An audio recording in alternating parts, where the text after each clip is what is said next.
తూర్పుగోదావరి జిల్లాలోని తీర ప్రాంతంలో తొండంగి మండలంలో దివీస్ అనే ఒక ఫార్మాస్యూటికల్ కంపెనీని ఏర్పాటు చేయడం కోసం ప్రభుత్వం తీవ్రంగా ఒత్తిడి చేస్తోంది ప్రజలపైన. ఇక్కడున్న ప్రజలందరూ దీన్ని వ్యతిరేకిస్తూ ఉంటే వారి మీద తీవ్రంగా ఒత్తిడి చేసి కేసులు పెట్టి పోలీసుల్ని ప్రయోగించి ప్రైవేటు సైన్యాలను ప్రయోగించి భయభ్రాంతులు చేస్తూ ఉన్నారు. ఇళ్లలోకి చొరబడి దాడులు చేస్తున్న పరిస్థితి ఉంది.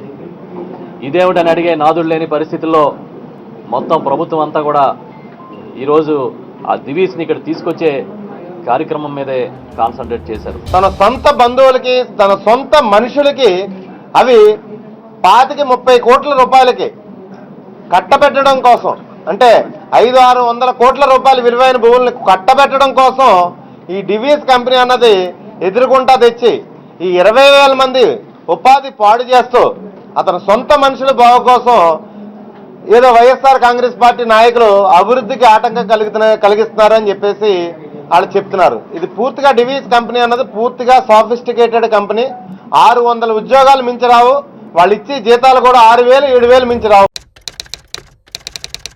నాకు చంద్రబాబు నాయుడు గారు ఉన్నారు అని చెప్పి మండి వైఖరితో మాత్రం ఇక్కడే ఫ్యాక్టరీ పెట్టే కార్యక్రమం మాత్రం చేస్తే ఎట్టి పరిస్థితుల్లోనూ ఊరుకునేది లేదు అని మాత్రం ఖచ్చితంగా చెప్తా ఉన్నాం.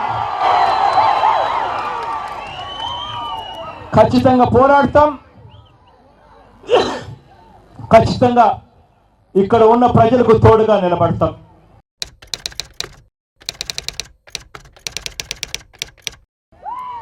చంద్రబాబు నాయుడు గారి పరిపాలన ఎల్లకాలం సాగదు అన్నది మాత్రం ఖచ్చితంగా గుర్తుపెట్టుకోండి అని మాత్రం చెప్తా ఉన్నాం.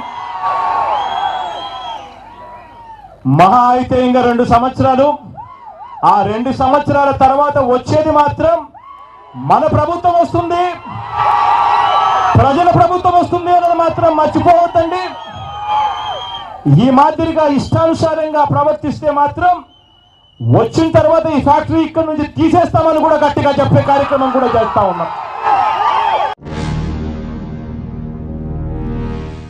మేమైతే ఇక్కడ శాంతియుతంగానే నిరాహార దీక్ష చేస్తున్నామండి.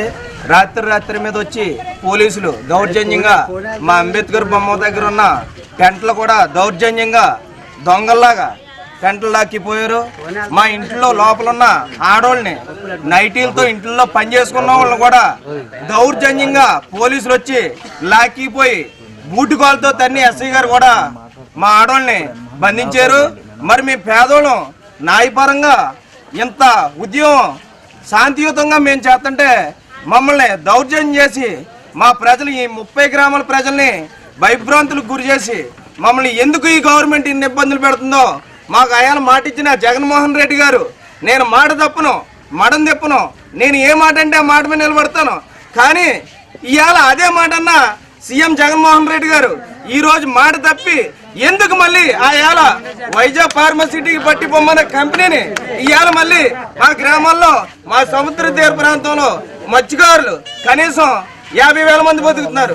యాత్రీల వల్ల 30,000 మంది బతుకుతున్నారు. 350 యాత్రీలు ఉన్నాయి. దీనివల్ల మత్స్య సంపద యాత్రి సీఫుడ్స్ ప్రపంచం మొత్తం మీద పేరు వచ్చిన ఏరియా ఏదంటే ఈ తొండంగి మండలం కొత్తపాకల పంపతిపేట దానపేట గ్రామాల్లోనే ఫిషింగ్ ఎక్కువ జరుగుతుంది. తర్వాత రొయ్యి కూడా విదేశాలకు ఎక్స్పోర్ట్ అయ్యే ఏరియా కూడా ఇదే. కానీ ఇలాంటి మంచి మత్స్య సంపద ఉన్న ఏరియాని ఈ గవర్నమెంట్ ఎందుకు సర్వనాశనం చేస్తాం మాకేం అర్థమవుతుందో తెలియదండి. ఈ కంపెనీ మాత్రం ఎట్టి పరిస్థితుల్లో కట్టినామండి. ఇలాంటి ఉద్యమాలు ఎప్పుడు జరుగుతాయి, ఎంతమంది నాగపోయినామని ఇది ఆగేది లేదు. మేము అన్నిటికీ సిద్ధంగా ఉన్నామని తెలియజేస్తున్నామండి.